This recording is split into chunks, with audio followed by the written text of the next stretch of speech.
Architect conception.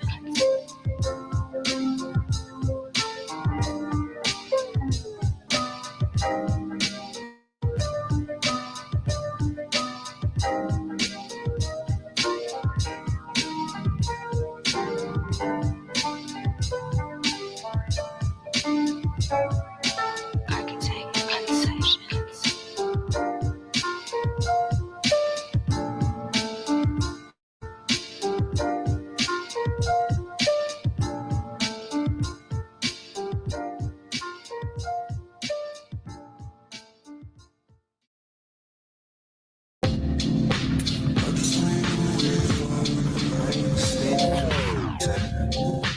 I just need to know what's on your mind.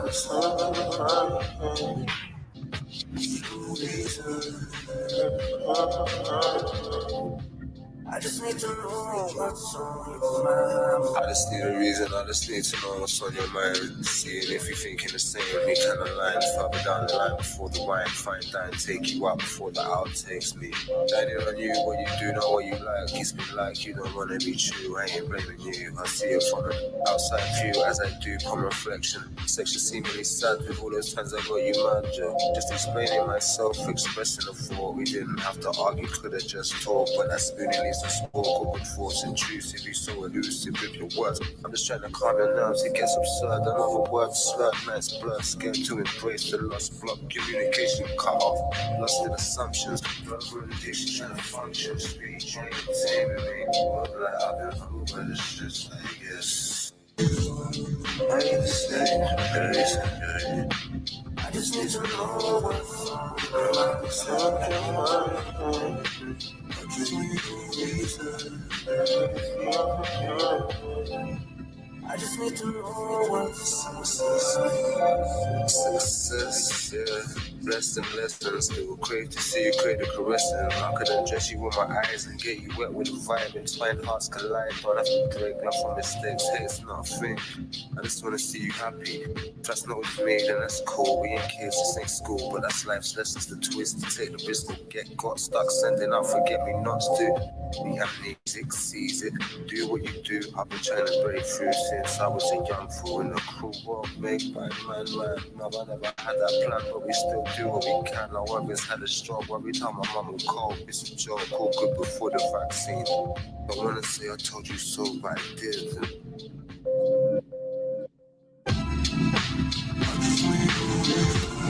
I need to sleep in peace. I just need to know what's on your mind. Stop your mind. I just need a reason. I just need to know what's on your mind.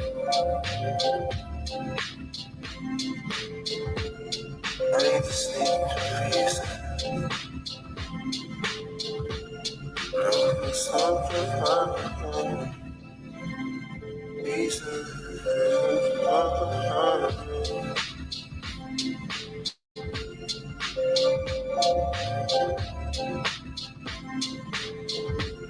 I need to sleep in peace. Stop your mind. Peace.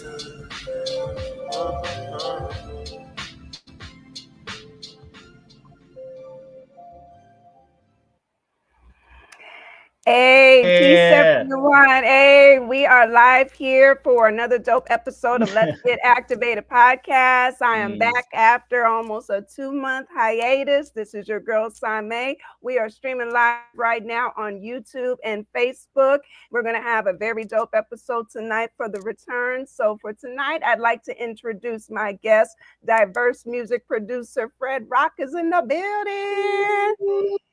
Hey, jazz hands. Yeah. Well, I played jazz before, but yeah. See, that perfectly fits. Welcome to Let's Get Activated. Well, hey, you know what? The honor is all mine. I thank you very much for having me on the show. The first one of the year. Happy New Year. We're gonna make this a blast already. I can already tell. So let's get activated.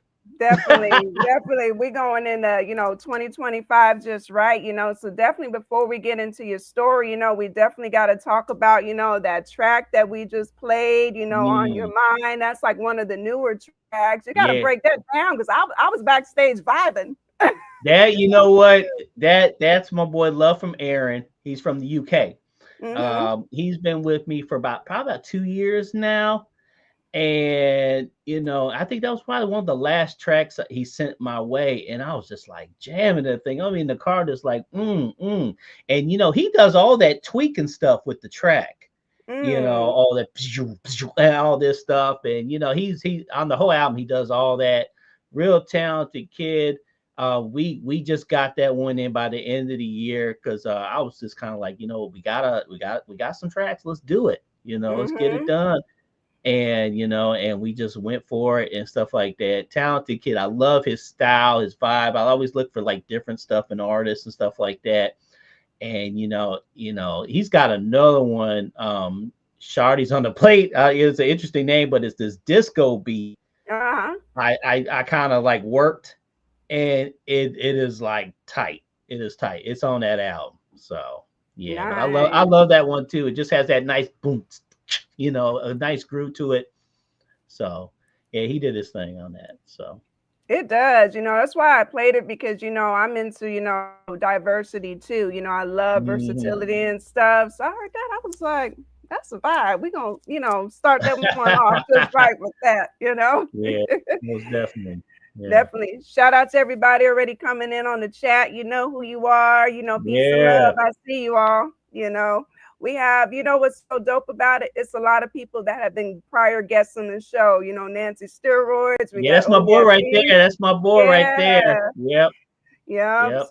So people are definitely here pulling up. So that's really dope. So, we got to get into the story of FR3DROQ. So I was kind of, researching you and everything. So I Hmm. know like your family, there's kind of like a musical background, in the family, correct? You found that, huh? Oh wow. Yeah. Yeah, there is. I came from a musical family. My dad was actually a pretty well-known jazz arranger. I Mm-hmm. mean, every he was always writing music and playing jazz stuff. He quizzed us on jazz all the time. But his main instrument was trumpet. He was also an inner city teacher in Chicago. uh, he threw the trumpet was the household instrument. And, at 10 years old, it was like, here you go. And I was like, here you go right back. And I was like, I couldn't figure it out.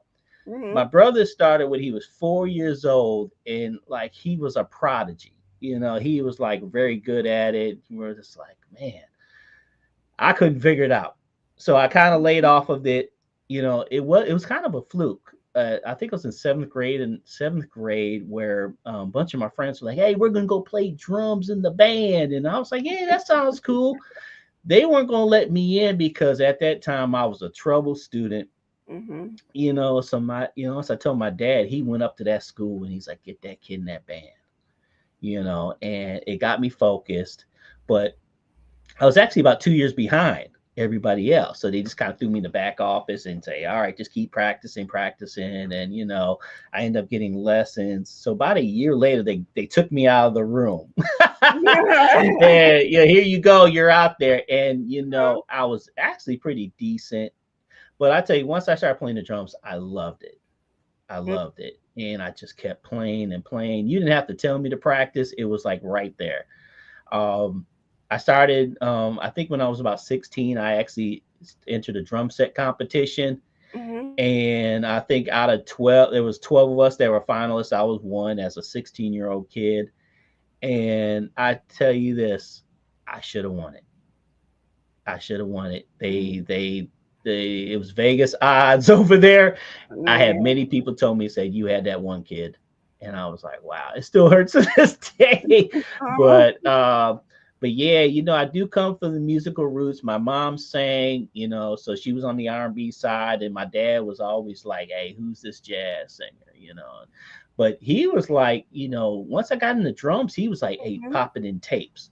Check out these drummers. Check out these drummers. And so, I was learning from like the best guys like Buddy Rich, Louis Bellson, and then I picked up Dennis Chambers. He played with Parliament, and then picked up Mhm. Neil Peart that played with Rush. So I was kind of mashing all these dudes together to kind of form Voltron. Wow. So Yeah. yeah, Yeah. That's so great, that's just to kind of, that kind of builds, your ammo. You know what I mean? exactly. So Wow. yeah, so Wow. that's my musical background. I came from six people, and we all did something with the arts. If it was sing, dance, play. But when I was a drummer, I played everything from jazz, funk. I did the drum corps. I did orchestra. So I was kind of well rounded as a musician, and that's kind of Mhm. like how I was doing music right now. I try to stay well rounded with everything. So Got you. Got you. So when did production, like music production, come into play? it came I think when I was about maybe 16ish. Of course, rap was big then, and I was always trying to work the rap beats on the drums and stuff. Right. I think about 16, I started getting more into it, maybe even rapping and working these little Casio keyboards. And it was kind of funny. I first started rapping, and it was like, man, I look back, I was like, man, that sounds like Ice-T. When I'm trying to rap, I was like, well, that ain't gonna work, you know. So I think I was 17 years old. My brother came home with actually the same keyboard I got in front of me right now is the Ensoniq EPS 16, which back then was the cream of the crop model. We'd always just do jam sessions in the garage with it, but Mhm. later on I kind of like, hey, kind of show me this, and I started getting into kind of working it a little bit. Right. So 17, I kind of started working how to do it a little bit. Um, kind of, and then let me see. When I left to the mill, I did a year of college at UNLV in music, and it just was like a crash and burn session. So I Mhm. joined the military. I bought my own keyboard. So when I was in California, I was doing my own tracks and getting into it. I actually recorded a demo and everything. But probably like my early 17, 18, 19 era, I started getting into it. Mhm. Um, when I got out of the military, I was like, you know what, I want to do this, and I came up with the demos on these cassette tapes, and stuff like that. I just dated myself, but It's all but right. I had cassettes too. It's all good. yeah. I was looking for the best cassette tapes to get the best quality on these 4 tracks. I wasn't like the strongest MC, but I was like holding it down, But the beats, Right. everybody was like, "Oh, the beats are real good," And I sent the tapes out to everybody, and they would kick it back. Hey, no thanks, but hey, all that good stuff. When I got out of the military, I went back to Vegas, because that's Mhm. where I lived beforehand. I was still working on tracks and stuff like that, but it was kind of like there was no social media going on then, and no outlets. So it was kind of like you just kind of meet people that maybe did it and stuff like that. I mean, one of the first guys I met, he was already trying to sign me to some janky contract, where I had like Mhm. no rights or anything, and I was just like, okay, kept going with it. By the time I left Vegas and I moved out to Maryland, it was kind of like I hit the end of the road. Mhm. I loved doing it, but it was kind of going nowhere. When I moved out to Maryland, I had to give it up. I had too much stuff, and I just, that was one of the things I had to give up, unfortunately. Um, I took 9 years off. Wow. 9 years off. I mean, I wasn't even thinking about it. I was helping my son playing with his drums and stuff like that. It was a fluke I got back in this. I mean, I was actually at a donation place they call Goodwill out there, and I was just Mhm. in and out. But actually, at the cash register, there was this big old keyboard covered up, Uh-huh. and I was like, "What is that?" So I lifted, and I was like, "No kidding!" I said, "Wow, it's the EPS 16." And Wow. The yeah, and I was same like, thing "That's you're using. yeah." So I was like, well, I said, "Does this thing even work?" And I said, well, how much y'all want for it? They said, we just marked it down for $50, So I plugged it in, and really it's a complicated keyboard. I could tell it powered up, and I was like, well, that's good enough for me. So I started kind of working at it just kind of freely, casually. Mhm. And then the track started getting better. But at that time too, I was like, well, what's out there banging right now? And everybody's like, it's trap music. Everything's trap. So I started kind of listening to it. Mhm. Um, I kind of tried it here and there and stuff like that, and it wasn't kind of getting there like I wanted, or needed to be, because there was so many trap guys out there right now. I was like a It million plus was. trap producers, and I'm like, and so actually I started posting a lot of stuff on Facebook, but it was private. Mhm. And once I got kind of good with the beats a little bit, my boy was like, "Yo, man, you got to go on that YouTube, man." And I was like, man, you're kind of putting yourself out there, man. I was nervous, but I Mhm. just said, you know what, let's just do it. You know, I didn't really know what to expect. I just threw like a ton of tracks on YouTube, and guys were like, hey, man, you might get hit up for tracks, sell tracks or whatever. I was like, no idea, no idea. I didn't know what to expect. I just was just putting them out there, and lo and behold, it was like people started kind of coming my way you Mhm. know um you know Jay Vengeance, he was one of my first MCs, and like we mentioned earlier, I got the phone call from Dirty Low. It's like, hey Yeah. man, do this, do that, and shout out to D-Lo. I know he's watching. But then I started meeting MCs, Mhm. and they were coming my way, and I was kind of like, wow, next thing you know, I'm like producing albums. It was crazy. It really was. When I first came out YouTube, I was doing a lot of live stuff, and I was kind of like DJing it. Everybody thought I was a DJ, but I was Mhm. just like, I was just getting down to the beat. It was Yeah. different. It Yeah. was different. They were like, oh, this is different. This guy didn't throw a nice picture up. He's just vibing to the beat on there. And that was kind of my thing for a while. Mhm. And then I started getting more into the videos and stuff like that, because people just like the visuals and stuff like that. Right. But I was out for like 9 years, and it was kind of a fluke thing. I kind of came back into it, and it's these last 5 years has just been crazy, Got crazy. you. So that was what, like 2019 then when you came back around that About I think about 2018 ish. I think I did time? like a year of just kind of messing around, and I posted it on my private Facebook at that time. Mhm. But yeah, it was about that time when I came back. Wow. See, it was your calling. Sometimes we just need those breaks, life and everything. But apparently it was your calling to, give back and do your thing.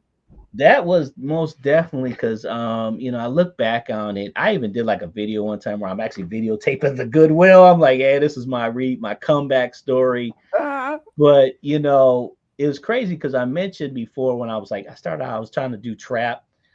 I ended up just going back to boom bap style, and I figured like this. I was like, I have some unfinished business over here. I had a chapter that just never really ended properly the first time around, and I mhm. was like, you know what? And lo and behold, there was a lot of guys that still love that style, so it just kind of worked out. Every now and then I would deviate, because everybody now and then it's like, hey, try this, do that, and I was like, I don't know, but I just, my phrase is never say never. Give it a shot. That's So right. That's right. How was it for you? Like, because with the pandemic, a lot of us kind of came back in the scene or, really got, into our creative bag with the pandemic. Was it like that for you? you know what, I think once I got rocking and rolling, it just kept straight through, because a Mm-hmm. lot of the artists, you never, unfortunately, there's a lot of guys I've never met face Mm-hmm. to face. I mean, we would maybe do a voice message, do a text, or do an email, or some guys would like to talk on the phone.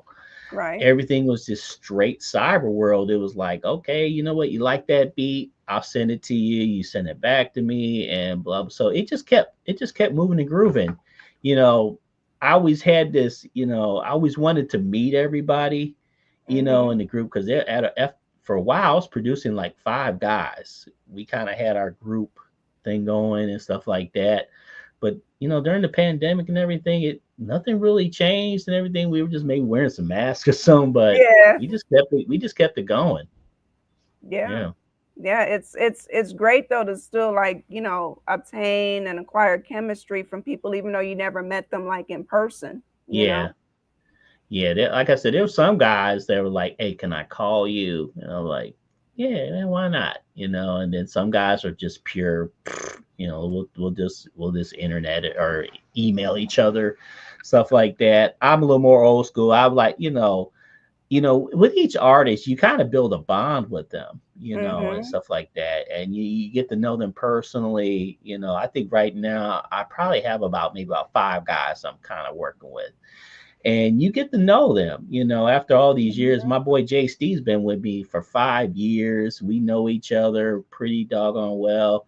G Bolo been about 4 years, and then I had a lot of newer guys come this year.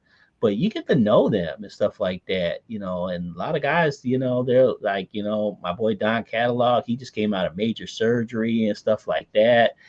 And so you get to know these guys, and you build that good bond relationship with them. And because it's not, to me, it's not, if you're not straight, then the music's not going to be straight. Right. And this ain't Suge Knight, like I need them tracks right now. Right. No, if you're not ready, then hey, then we'll get there when you're ready. So you build a good relationship with these guys, even though it's through the internet world and stuff. Exactly. So where does the inspiration come from? Because you create a lot of beats, you do a lot of posting, you're consistent, which is great. So I'm like, well, he must got a lot of inspiration, because you just be shelling them out, you know? You know, my inspiration, I'll go back to the day one, the family, that was my first inspiration. Mhm. Um, it was funny when I met my uncle Kenneth. Well, I met him when we hooked up after all these years. He was a music guy. I never heard anything. So back then when I hooked up, when I was just doing like catchy bass lines and drums, back then, and he got on there and he's like doing all these cool melodies and everything. And I'm like, wow, I'm like, I need to get up more on my key work. He Mhm. was one. My brother did a lot of cool stuff that inspiration wise. As I moved over to more of the professional guys, of course, Dr. Dre, was like my first guy, Mhm. Premier, Pete Rock. I love jazz. So Brian Simpson is one of my favorite jazz guys and stuff. I got to meet him last year in concert, real cool. So, But inspiration, it comes from everywhere now. I mean, everybody, even that follows me, we follow each other, like Steroids and the other guys, they're all dope guys. mhm. And I listen, and you get inspired by them, even though if like we're doing our own different styles, you get like, that's really cool. But I get inspired by everything now. And like you said, consistency, I always figured that was just a way to just stay out there. I was, when I was a YouTuber, I was posting every day, creating new videos every day, and I think YouTube was like a full time job. You know, Yes. I tell you, every night I was creating a new video for a new this and posting and getting my views in and stuff like that.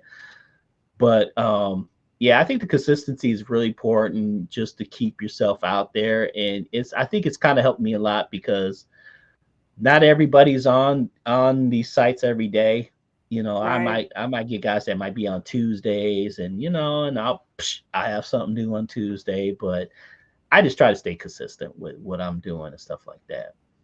That's really important, and it's also I think therapeutic because I can relate, as a fellow like creator. Like you're creating videos, I'm creating work. It's therapeutic, for me. Is it therapeutic for you too? You know, yeah, it is. It is because I do all my creation on the weekends. Mhm. I'm up probably like 4 or 5 in the morning. It's quiet. I can kind of, I can't do stuff during the week sometimes. It might feel a little rushed, too many interruptions and stuff like that. And when I wake Mhm. up like Saturday morning, like 4 or 5 in the morning, it's quiet. I can kind of get going, and that's my thing. I mean, my goals on the weekend is to at least get 5 tracks a day in, and after I'm done with 5, I'm done. I'm like, okay, the brain power is spent, but it is therapeutic. I have to get it in. If I don't get that 5 in, I Mhm. will get it in somewhere. If I got to get it in on Tuesday, it's just, but yeah, it's something, I love to do, everybody has their own goals, what they want to do with this business and things. Me, I got to go with the love with it. If I don't Mhm. love doing what I'm going to do, then I'm out, and stuff like that. And yeah, it's definitely therapeutic, and definitely you're on your game like clockwork. Well, So thank it, you. Thank you. Thank you. Thank you. That's how that that's how it is, and I love how you Mm, said, you got to love it. When it starts to become like a job, then it's yeah, like, nah, I can't do this anymore. exactly, exactly. Hmm. Now, do you because I know with you working with a lot of these artists, so do you pre-create most of the beats, or are there times when like you and the artists are kind of, sitting back and you're customizing the beat for them? Both.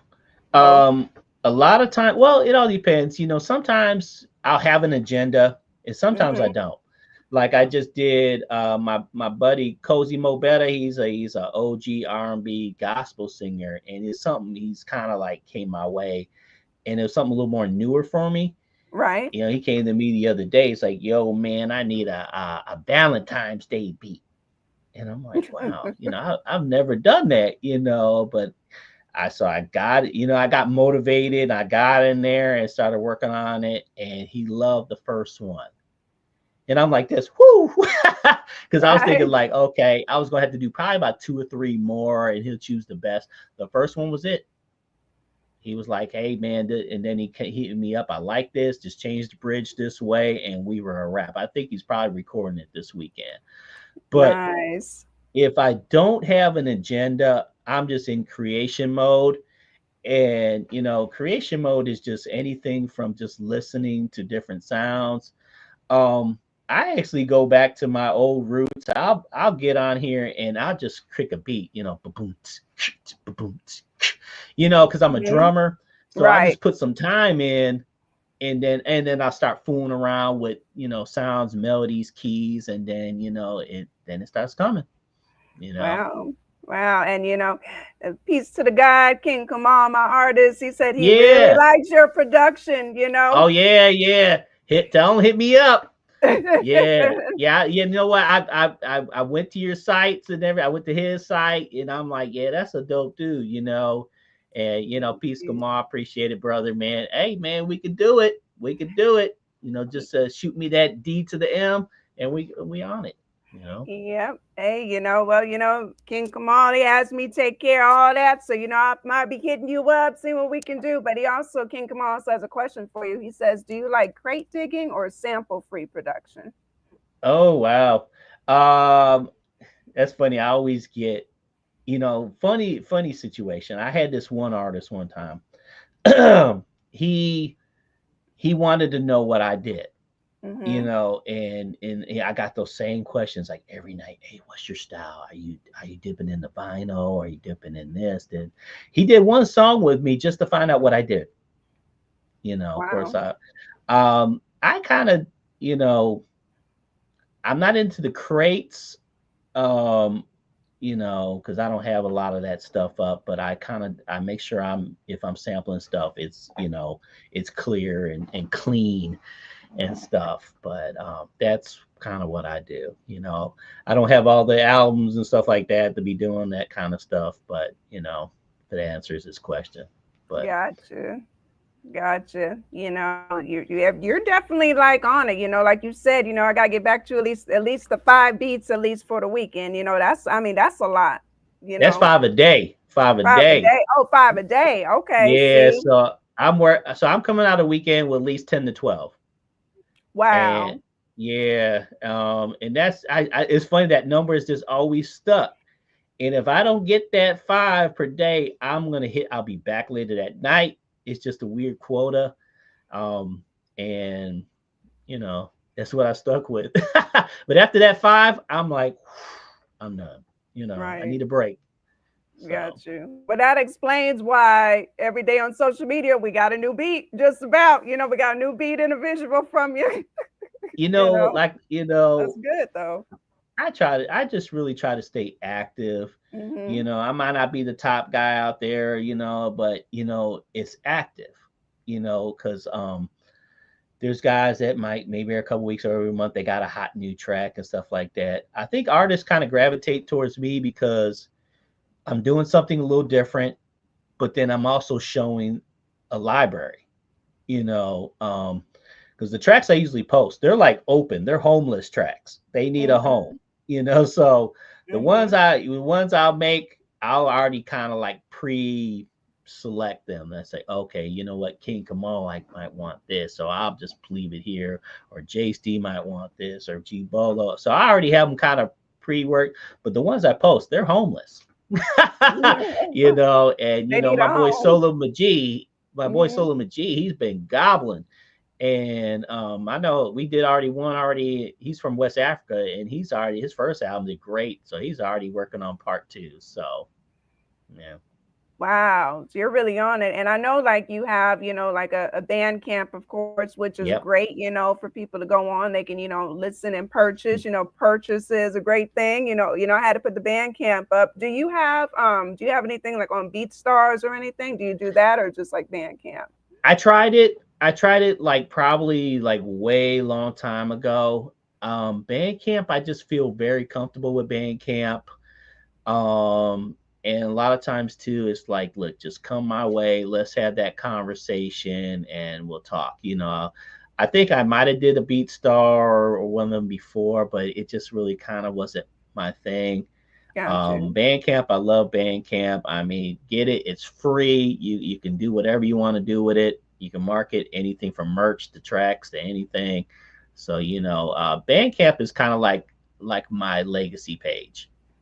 It's like all Mhm. my body of work is there, excluding folks that got blacklisted. But yeah, Right. Right. yeah, I understand. Yeah. So definitely, they got to, they can go to Bandcamp and they can get it. But you have a whole lot of stuff, that you've created within even these past 5 years. yeah, yeah. It's. I think I have over 1,000 posts on YouTube. Um, yeah, I just love staying busy with it. Mm-hmm. I mean, I think in my even my earlier days, I was known for kind of cutting a lot of tracks out, and maybe the music background helps me achieve that maybe a little bit quicker. Right. Maybe some of those guys like maybe steroids, he has a musical background and stuff like that. It's a little more easier. Usually I'm done with a track in, once I get the whole concept about 30, 40 minutes, I'm done. Bridges and everything. I don't go back to it unless there's some editing, somebody wants some done. I don't sit on a track for like a week or anything like that. When I'm done, it's done. You just keep Yeah. it going. Yes, that's it. On to the next one. So Wow. So what, with the start of this new year, what's upcoming from you? What should we expect from you? Like albums, EPs, all of that. yeah, last year was it was a probably my best year. I mean, Mm-hmm. I think I came out with 13 or 14 albums, 11 of them were on Bandcamp. Um, I had a lot of new guys come out last year. Solo Majid, Creator Face X, I known him for a while. He dropped them with me. I got Don Catalog, he's dropping singles, Big Rod, Cozy Mobetta. So a lot of new guys came, even with my veterans, JSD and G Bolo, they kicked a couple last year. Um, on average, I'm averaging about maybe 5 to 7. Even last year, I did my own too. I Mm-hmm. think it was on my bucket list. I said, you know what? Let me just go out there and rap a couple of these things. And they were trying to get me to rap for years. Mm-hmm. And I kid you not. And I was like, I don't like the way I sound. And, I think the first couple of mics I had were terrible. And so I'm like, dude, what are you guys using, man? And I finally like got it. And I did this album with my boy JC last year from the start to the end. It was a good kind of tester project to get out there and do it. After I was like, okay, I'm gonna cut the umbilical cord. I'm gonna do my own thing, Mm-hmm. and I did a few projects. I was writing and stuff like that. That stuff's tough. It's tough. And I'm no King Come on the mic, but but I'll still try to get my little rhymes in and stuff like Right. that. As for this year, I mean, I got some ideas in play. I'm hoping. What did they say? Where you He go to said, get your mic from? he said, well, yeah, what's your go-to mic? My go-to mic. Mm-hmm. It's sitting right behind me over here. Steroids. I got it. I got it off of eBay. Lo and behold, Mm-hmm. I'm a regular on there, and I just tried a couple of them out. I don't even know the model, but all I know is I liked it. That's what I was about to Um, ask, the model. Yeah. I gotta look, but I got a mic Mhm. story to tell you. This is Okay. it was last year.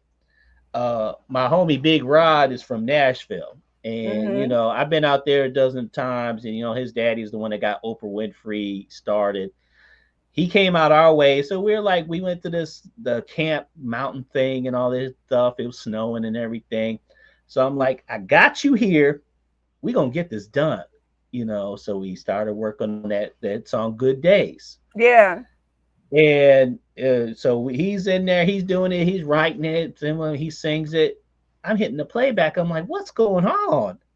Man, this sounds like bad. It was like Mm-hmm. the quality of everything was bad.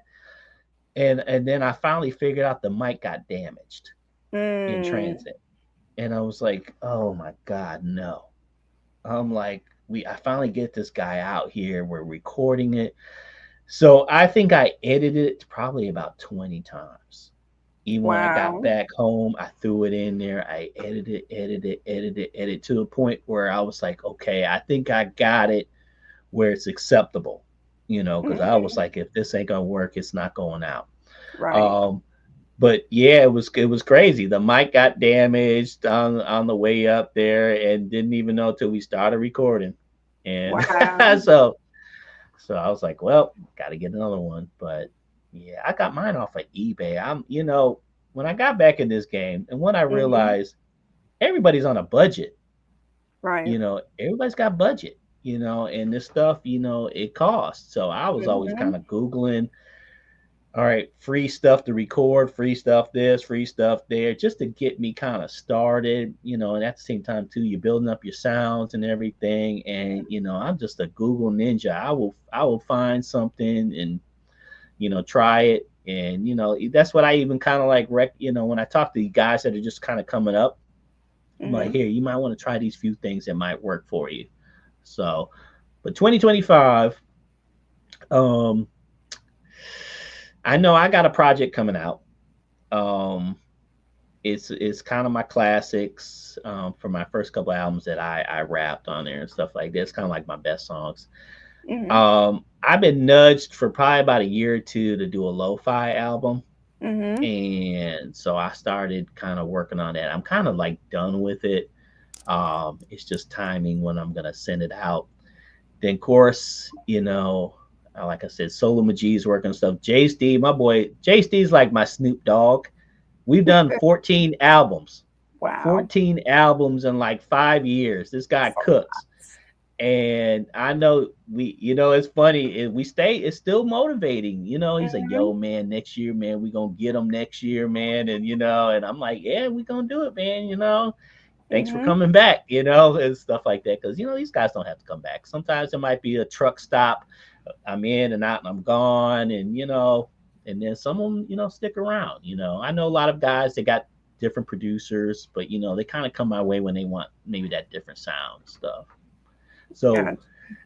2025, it definitely, it's gonna be some work. It's gonna be some work in if I'm gonna have to ride out another one or whatever. But you know, every week, every day is just something different, something new's popping up. And like I said, I'm working with Cozy Mobetta now. He's an R&B. He kind of got me into doing like these gospel tracks. And that was different for me, but I was getting Yeah. into it, and I was like, okay, once I kind of got the feeling in there, I'm like, all Mm-hmm. right. I was sending them stuff, and he's a real solid guy, and so yeah, you never know what's gonna go, but I got some ideas. The ideas are always kind of flowing, the Mm-hmm. creativity. You know, even like this morning when I'm in the gym, I'm weightlifting and stuff, and I'm like, you know, that'd be kind of a cool little last promo. You know, Yes. I had this little Rocky DMX beat I threw on there, and you know, I was telling you earlier, I was like, yeah, guys, like you're not lifting weights right. I'm like, dude, this whatever.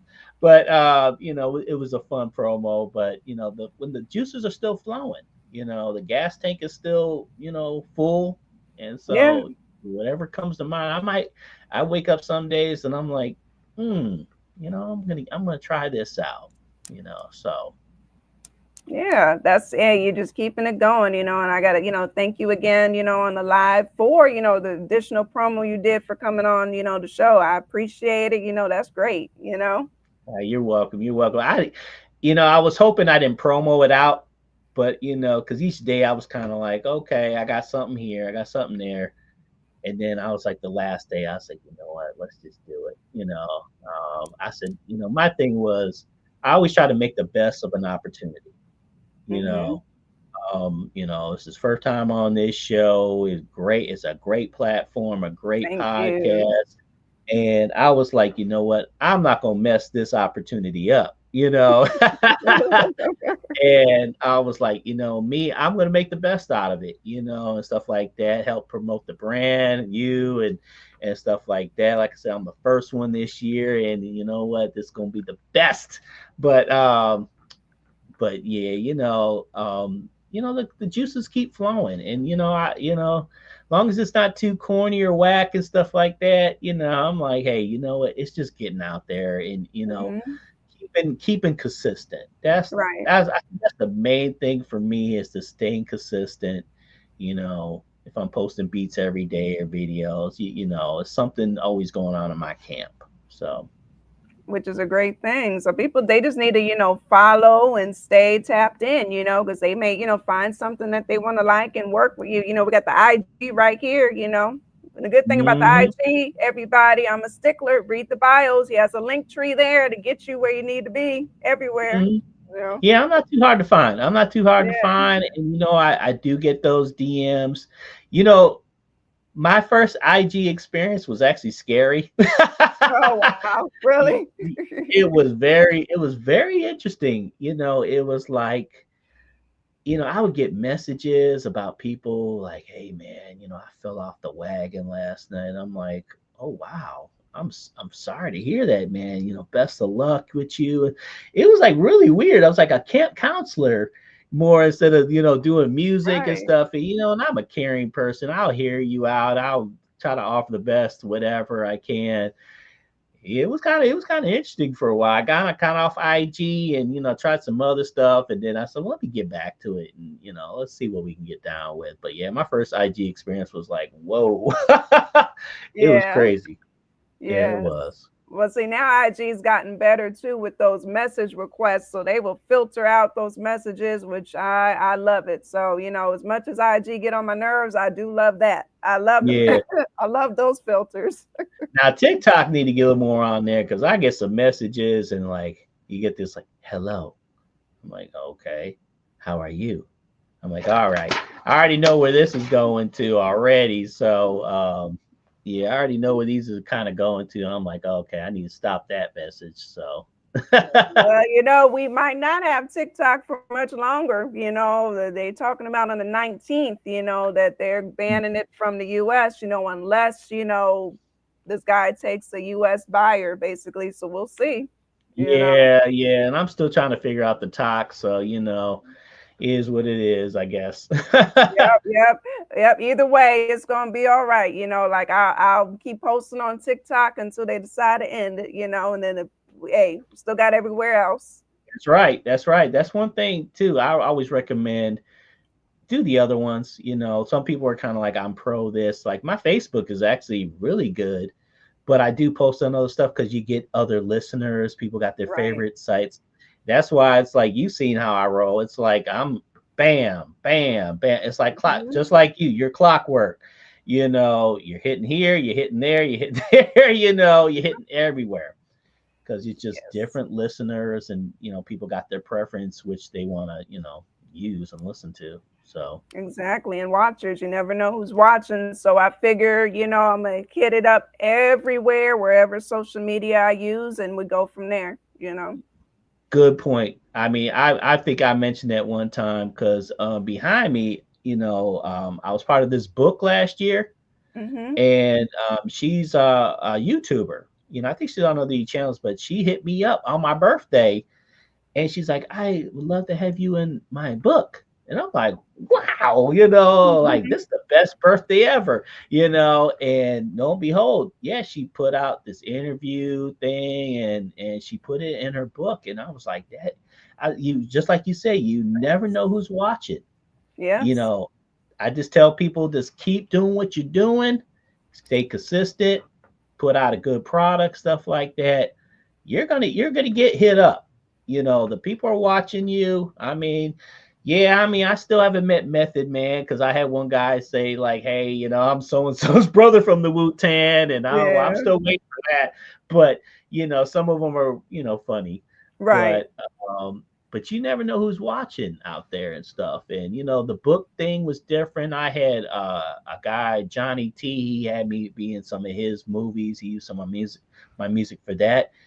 And because there are people that are looking, they're looking, Right. looking Mm-hmm. around. Just like MCs are looking for, beat makers, producers, whatever they call us these days. I don't even know.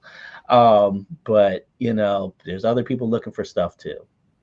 So Exactly. Exactly. They might not, just because they don't engage does not mean they can't look. that's true. So That's they're true. there, you know.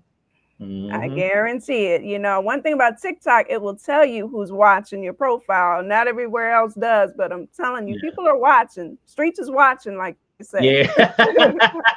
Yeah, they definitely are. And just stay consistent with it, put out a good Exactly. product.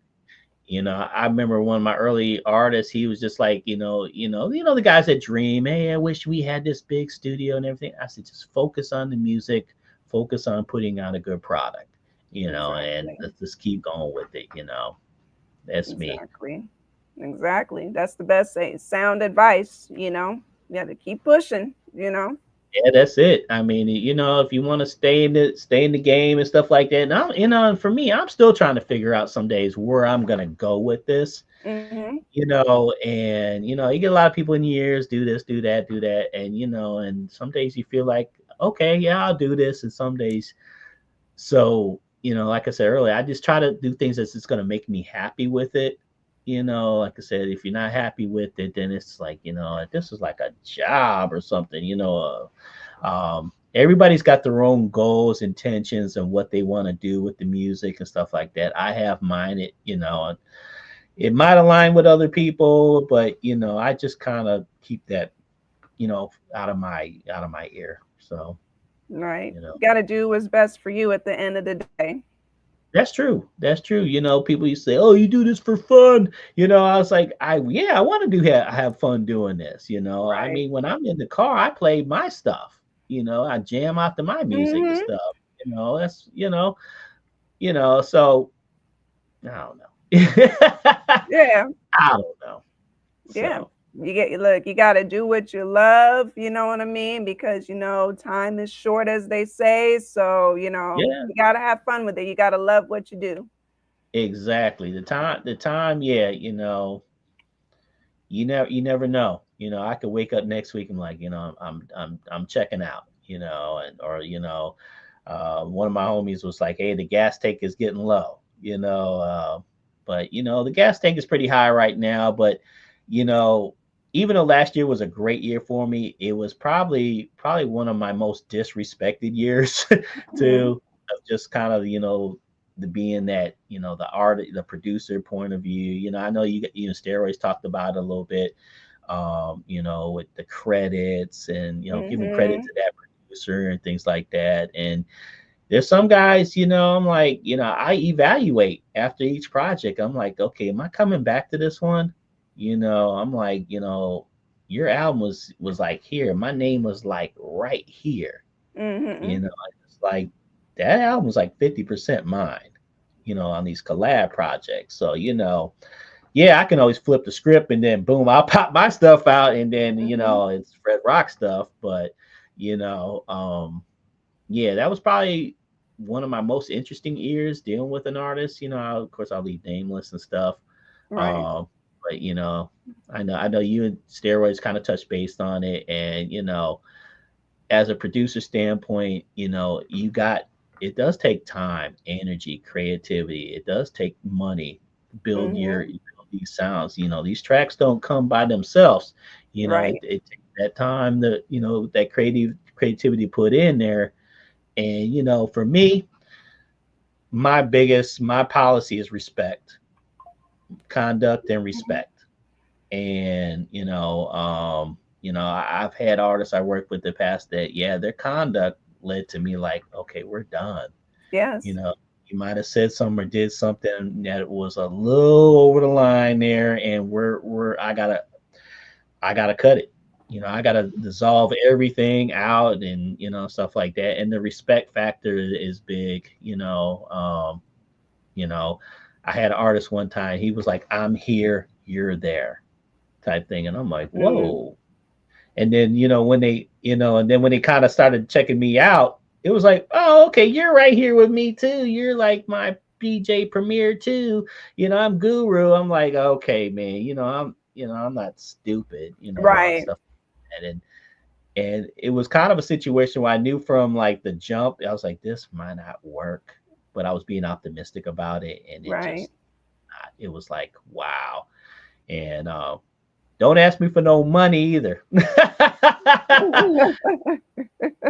Yep. Yeah. Don't ask me for no money to get your thing, to get the rhymes done. I'd say that was a classic right there. You know. Wow. Wow. I But you know, I get it. I get it. I'm not a producer, but I've seen a lot of the sides of this industry and had to cut yeah, ties myself. So yeah. I get it.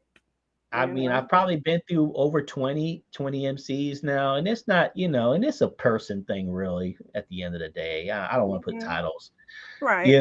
but, you kind of learn the tricks and you kind of learn the games and stuff like that. That's why I'm real blessed with the guys I work with. We work real seamless and we just get it done. There's not a whole lot of anything, fighting or anything, because, it's stages. You got the music, you got this, and then all of a sudden you're like, okay, how's the album cover? Well, I don't like that. It's like you're fighting over Yeah. album covers, and it's just I always just try to be real submissive to a lot of this stuff. Let's just get it done and get it out there. But you know, it's been an interesting 5 years. I kid you not. You know. Yeah, I understand because I've been around that 5 years. Yep, it's been about 5 years for me too. So I Yeah. absolutely get it. When I say I get it, I get it. you know. Yeah. Definitely an interesting business. Get what you kind of want out of it, and Mhm. it is, I try to keep the business aspect out of it, but yeah, when you first hook up with that artist, you got to have that conversation.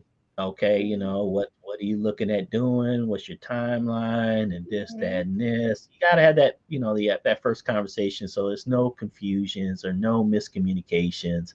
Mhm. I mean, I had an artist where we were supposed to put something out and it never came out. You Um, know, yeah, it was like he came out with a different album. And I'm like, what? I was like, so yeah, and some you gotta have that conversation because yeah, you do. some guys do have a lot on their plate. And I'm like, look, well, fit me in when you're clear. Don't fit me in and like a little piece of the everything else going on, because yeah, things will get forgotten or whatever and stuff like that. Because me, I'm gonna give 110%. Mhm. You seen how I roll. I'll do a preview video, I'll do promo videos, I'll do, if that's not your avenue, I'll do it just to kind of promote, get you out there. So Yeah, which was great too because you also as a producer, like I see, like you even promote the artists that you work with. You actually, you're genuinely supporting and posting it, and not. I got to say, not all producers do that. So my hats off to you for that. I appreciate that. And it was I remember when I got into doing it, and I think it's from just being a YouTuber. A lot of people like the visual on YouTube, Mm-hmm. because I studied it. I studied it like, okay, if I'm throwing a JPEG up here, nice picture, they weren't responding that great. But when I gave them something, they're looking at something, they're like, "Ooh, wow!" Because remember, these guys are like different. They're not artists. They're either coming from foodies or whatever. So they're like really into that. So it just kind of Mm-hmm. grasped on me a while. It took me a while to kind of perfect it. Um, but now, yeah, the video and all that stuff it's important. It is. And Mm-hmm. some guys, they're really into it, and some guys are like not. Me, like I said, we're working together. You're gonna get 110% out of me. You don't have to worry. I'm gonna promote the same thing on my end, so we're gonna get 2 hits on it. So Right. Right. That's, like oh yeah, Beats said, yeah, that's the way to do it, cross yeah, promoting, you know. yeah, most definitely. Definitely, definitely. So I got a final question for you. So what legacy does Fred Rock want to leave behind? I knew you would ask that. Oh, it's we think about this every now and then, the Yeah. legacy. Um, for me personally, it was a second chance at it. Like I said, I wasn't even really thinking about it, but it was just kind of crazy how it just came about. Hmm. Going into a store one day, seeing this, and next thing you know, you're back in this. And then looking back, I'm like, wow, this was really a second chance at something I loved before Hmm. and got to really get back in here. And it's like, look at now. I'm on a great podcast show. I've produced 40 albums in 5 years. It's like, wow, beforehand, it's like I could barely find a guy, an artist and stuff like that. That's my personal legacy. I think, Hmm. I think really it's kind of like to be determined by people, I guess, I was reading some of the comments, when we were posting and stuff like that, and I think MMB said, "Hey, he's an amazing producer and stuff like that," and I was touched, because if anybody fixed their mouth to say something kind about you, that's touching. It really is, Hmm. especially in this business and stuff like that. Um, it's kind of like the story to be told by them. My Bandcamp is my legacy page. It's where my Hmm. body of work is at. And you can see what I've done there and stuff like that, and my YouTube and stuff like that. Um, I guess it's really kind of like, yeah, I have my day, I move on, and there'll be the next person moving in and stuff like that. But yeah, the Legacies thing's tough. But for me, it was like, what, I taken advantage of a second opportunity at this, Hmm. and just making the best out of it. So it's a tough kind of question because I want to be like, I want to be known as the best, and I'm like, no, we're not. Everybody's subjective and opinionated, but Hmm. I wanted to give it my best, at least make an impression. We're all kind of in this same boat. I might at one time I might have had a shot at a major deal, whatever. It could happen and maybe not. D-Lo, yeah. But Hmm. we're all in that same boat, and we're all just doing what we do. And I guess just in our communities, I just hope I'm just respected for what I brought to the table. And I want to just be known for somebody to help people out. Yeah. Help people out. Because like I said earlier, everybody doesn't have financial strength in this. They got talent, and they got a dream or what they want to do and stuff like that. And you know what, I always want to be someone, hey, look, I'll give somebody a shot. you Yeah. know Maybe down the line you might say, hey, Fred Rock, thank you very much, but that's not what I'm looking at the end Right. game, because I already have a job where I make money, I support myself. This, I do it for the love of it. And and I could help somebody achieve a goal and stuff like that, hopefully I could be remembered by that. So See, yeah. that's why I asked that question because it really makes you think kind of It about does. yourself. It really you know? does. And, I've thought about it before and stuff like that. And I kind of thought about it and stopped and, you know, I just kind of leave it up to, the folks out there in the world, So me, I know what I wanted to kind of achieve and what I got done, and still got a lot to learn and stuff like that, and and improve myself every couple of months. Is you're gonna see some evolution out of me, or just dealing with different sounds and kind of crossing over, different things. I was I'm not taking credit for it, but I was crossing over drill stuff into a boom bat style, Mm-hmm. and it was coming out pretty cool, with that, that style in there. And and even when I did the Overload album, my boy's like, man, you got some new stuff on here, man. I'm like, yeah, but I was just trying to stay so creative. But That's a good thing. Evolving, we are all learning and evolving every day. I know I do. And see, that's why I switched up my logo and stuff. Just evolution. mm-hmm, You gotta mm-hmm, evolve. That's all. definitely. I'll stay too stagnant with it, and like I said, I never say never. I remember people are like, "Hey, you need to get into that drill. You need to get into this, that, Afro," and I'm like, "Okay, when the time is right, I will deep dive in there." And I got my first Afro album done last year. I've worked with some drill trap stuff. I'll throw some stuff out there every now and then just to let you know. Say, hey, look, he's not just a boom batter. He kind of does everything, and that's what I kind of Right. like to do. I kind of like to dive into everything. Appiano, I'm kind of like going to be looking at that a little bit more, and anything that comes my way, I'm going to take a swing at it. So, Nothing wrong with that. Keeping it diverse. yep. Hmm. Definitely. And it sharpens like your own sword as well. So why not? Exactly. The opportunities are, will arise more. Like last year, the project didn't really go through, but my boy Johnny T hit me up, and he's over, in Spanish country or something like that. I can't remember offhand, but he was like, I got this big project, I got all these Latino artists and stuff like that. So next thing you know, he was like, yeah, I need a bunch of tracks, and you got about 2 weeks to get it done. And I was like, oh man. But I was in there cooking and Mhm. doing a lot of Latin Afro type styles and stuff. So I got a lot left. If anybody wants some, hit me up. But I could have been like, no, that ain't my style, man. But I was like, I psh, jumped right in there and just kind of focused on it, and came out with a lot of tracks. Too bad it didn't work, but it'd been real cool. But Hey, at least you got them. Somebody else can utilize them, possibly. exactly, because I think my boy G Bolo, he picked up on a couple, and you know what? They'll just stay in circulation. Hmm. If a guy comes to me and says, "Hey, I'm looking for this, that, and this," I'm gonna go right to the catalog and pull them. So That's right. That's right. See, so, people just got to stay tapped in and follow you, and everything. Do you want to like drop like your social medias for everybody listening? no, no, I'm just kidding. He's like, no, I'm not going to do You all that. know where I'm at.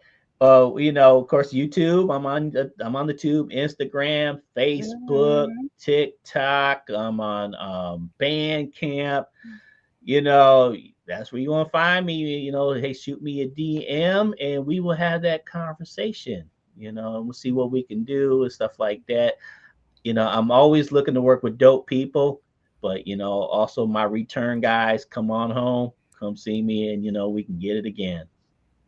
Definitely, definitely. Well, it was definitely great having you, come on, let's get activated podcast. It was Yeah. definitely a great conversation, and vibe. Yeah, I appreciate it. Shout out to you. Shout out to Thank everybody you. that supports me. I mean, I'm very thankful, man. To be on the show and stuff like. I was dead excited when I got Thank the call you. when Thank the bat signal was you. in the sky. I'm like, no way. I'm like, oh yeah, you know what? So this was. I'll be on. We can do this next month. So. Yeah. But no, yeah, I'm still keep following you and stuff, and shout out to your boy King Kamal. His album's dropping. Shout out to Dirty Low. Shout out to everybody. J Steve, Vengeance, Cozy Meadow, Solo Majid, Crater Face, all them dudes. That love from Aaron. I appreciate these guys a lot. They help build me up and who I am today. So that's what it. So Definitely loved everybody, I'm definitely yeah. honored, I appreciate the excitement, that I guess I'm doing something right that makes me feel good. And you're always welcome back. You're always Oh, welcome back to you get already know.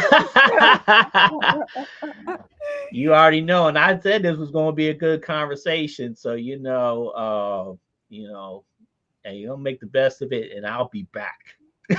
Definitely. And I got to shout out everybody too. I see you all in here in the comments, engaging, showing love. I love y'all and appreciate it too. Yeah, I've been kind of like popping my eye and looking, trying to stay focused, but I'm like, oh, he's Dirty Low. Okay, Oh cool. yeah. Oh yeah, everybody here, they are here in the building, so it's very appreciated. So we got one more to close out with. Okay. We have Party over here to close out the show. Do you want to talk about it a little bit before we play it? Yes. You know what? It was just, it was a fun joint to do. And it was kind of like it just kind of relived the moment, when we used to go to these clubs and they were chaotic, or or people getting too wasted, and and stuff like that. Them good old days. I think that album was just a lot of reminiscing of the old school days and the good times and stuff like that. And yeah, it was some dope times, and yeah, peace, love, respect, yes, sir. But yeah, that's it's just a reminisce track and stuff like that. So go in and shoot it out. Yeah. Hey, you know what? It's a good closer, for a good vibe, for everybody, So again, I gotta thank you, FR3DROQ, for coming on to the show. It was definitely activated. Appreciate it. Much and I've been activated now, so I'm yes. good. I've been blessed. Yes, you've been blessed. You've been activated, and again, love to everybody. This was episode number 183 of Let's Get Activated. So we're gonna keep it going, and we're gonna close it out with Party Over Here. Let's go. Peace. Come on.